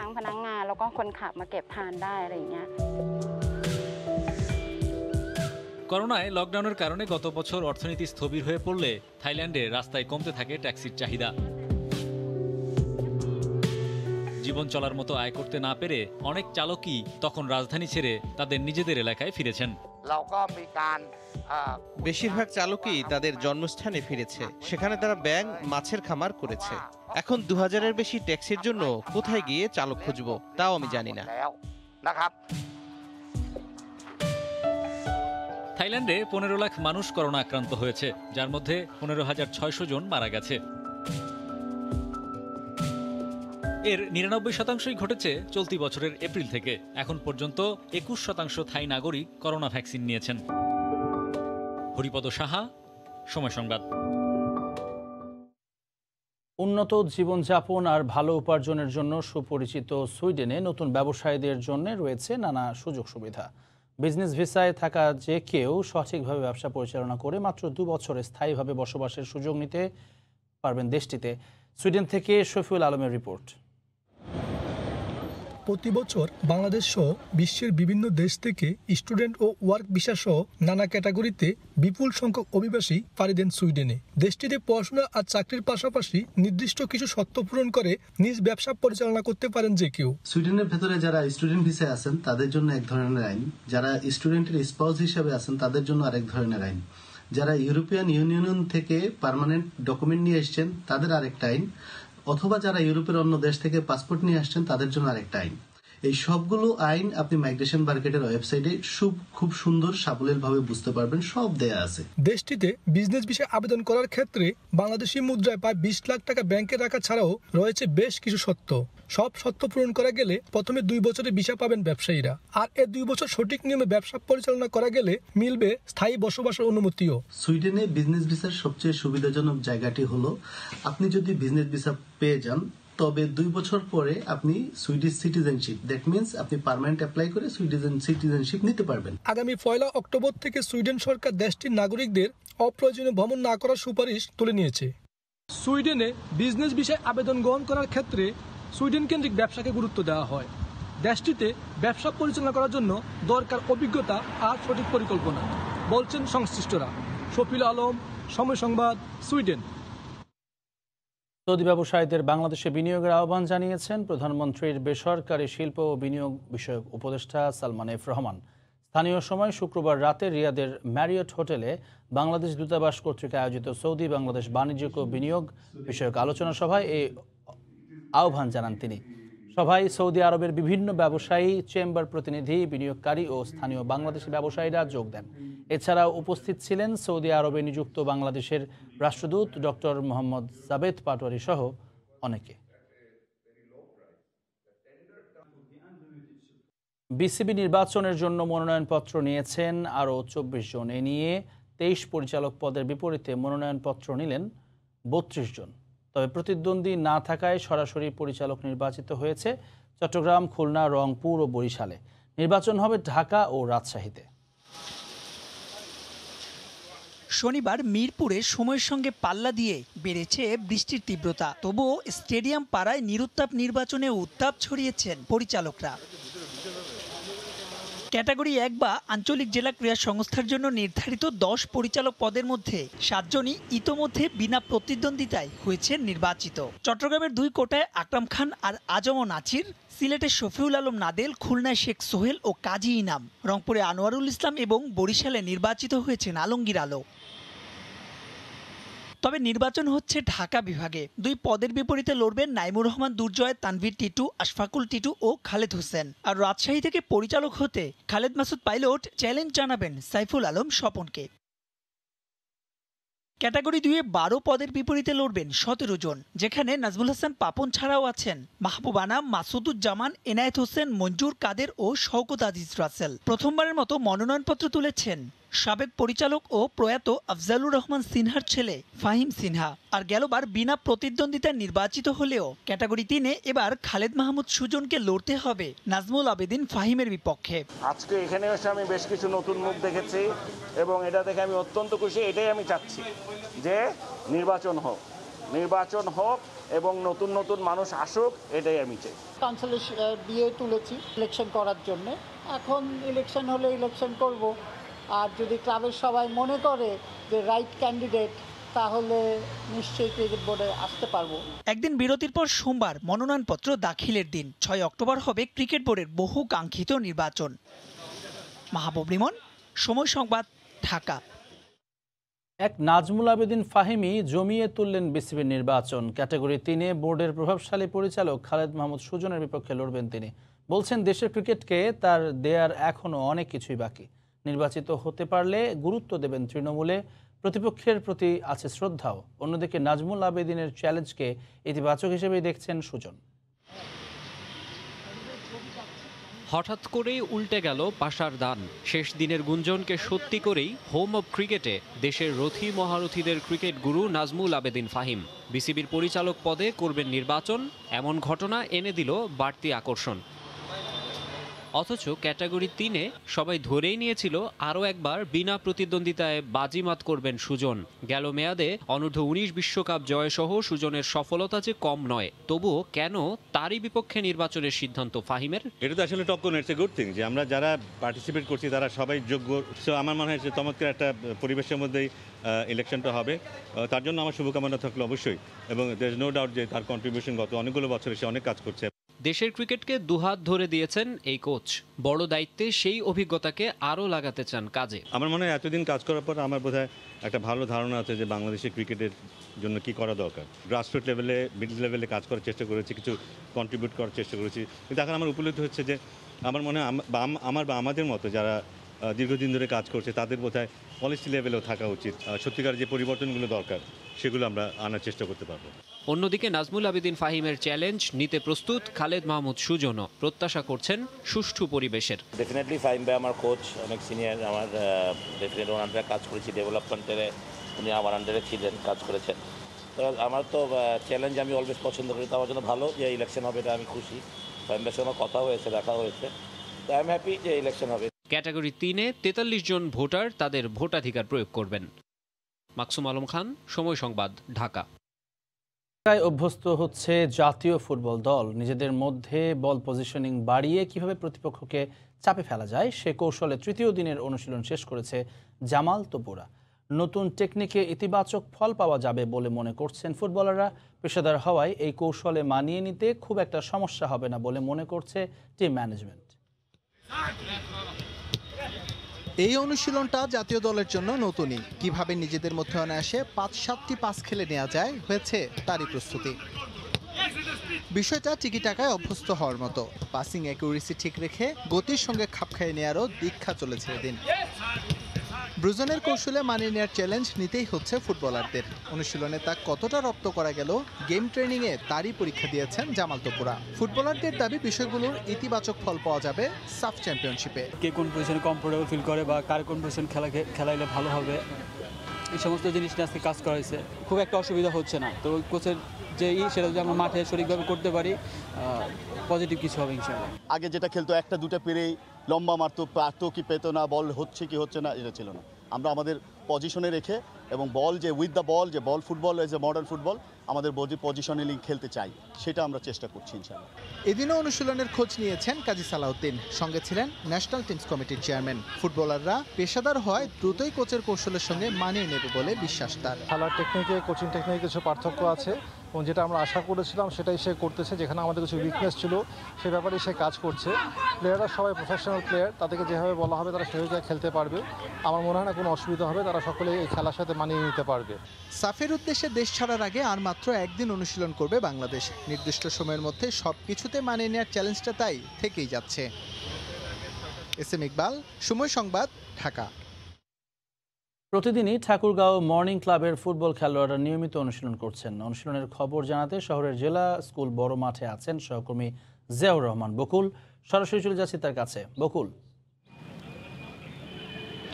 ধন্যবাদ জাভলিন। আপনি জানেন যে দীর্ঘ সময় যে করোনা পরিস্থিতি চলছে তার কিছুটা কিন্তু উন্নতি হয়েছে, আর এই করোনা পরিস্থিতির যেই উন্নতির কারণেই কিন্তু এখন যে মাঠে সেই মাঠের যে অনুশীলন ফুটবল খেলার তা কিন্তু জমজমাটভাবেই কিন্তু চলছে।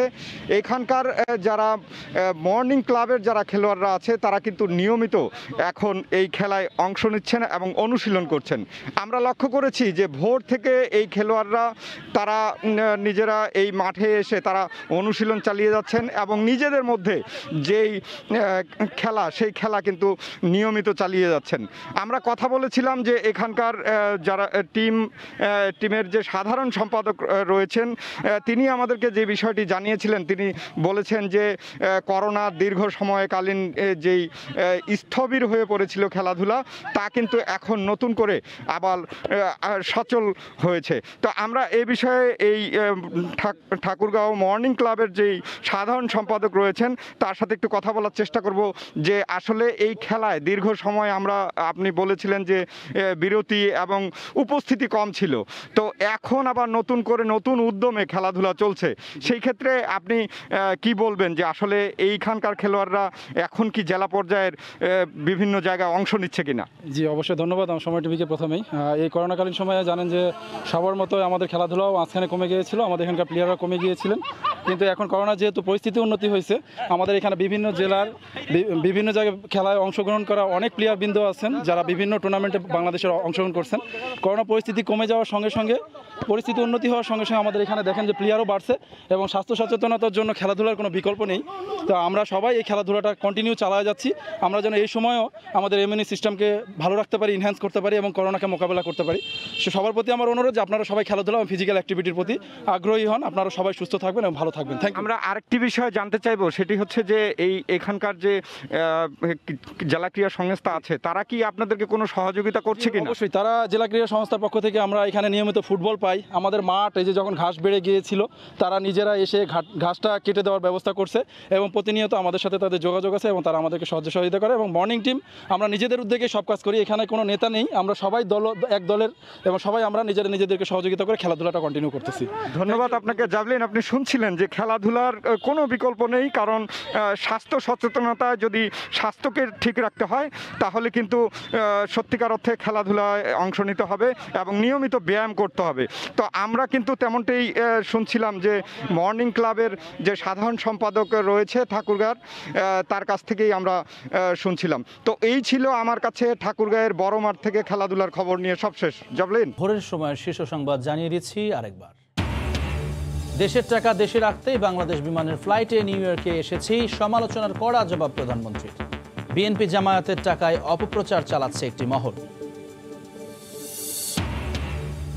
ক্ষমতা থাকলে দুর্নীতিগ্রস্ত রাঘব বোয়ালদের আইনের আওতায় আনতে পারেনি দুদক। নানামুখী চাপে ব্যর্থ সংস্থাটি, বলছেন সাবেকরা, মানতে নারাজ কর্তৃপক্ষ। আবারও অস্থির দেশের চিনির বাজার। নির্ধারিত ৭৪ টাকার পরিবর্তে ৮০ টাকায় বিক্রি করতে মিল মালিকদের কারসাজি, সরবরাহ কমিয়ে দেওয়ার অভিযোগ। অভিন্ন তিস্তা নদীর সমস্যার সমাধান না হওয়ায় ক্ষতিগ্রস্ত দেশের উত্তরাঞ্চলের জনপদ। মহাপরিকল্পনা বাস্তবায়নের দাবি তিস্তা পাড়ের মানুষের। এবং অপরাধ শূন্য চট্টগ্রাম বন্দরের বহির্নোঙর। কোস্টগার্ড সহ বিভিন্ন সংস্থার তৎপরতায় নিশ্চিত হয়েছে নিরাপত্তা, বাণিজ্যে আস্থা বাড়ার প্রত্যাশা। এই ছিল ভোরের সময়। সঙ্গে থাকুন সময়।